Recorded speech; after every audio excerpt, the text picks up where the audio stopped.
pray. Lord, bigyan niyo po ako palagi ng katahimikan.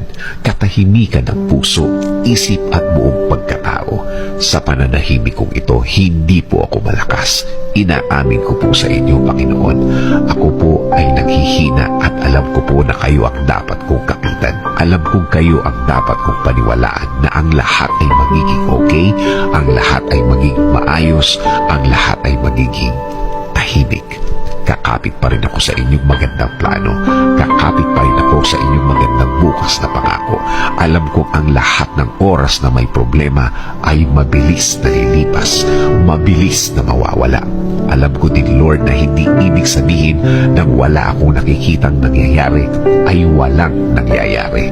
Alam kong inumpisahan niyo na akong tulungan sa ibang mga bahagi ng aking problema. Alam kong magiging okay, Lord. Alam kong bubuti ang lahat. Alam kong makukuha ko ang plano niyo sa akin. I-guide niyo po ako at ituro mo sa akin, Lord, ang tama at tahimik na paraan. In Jesus' name we pray. Amen.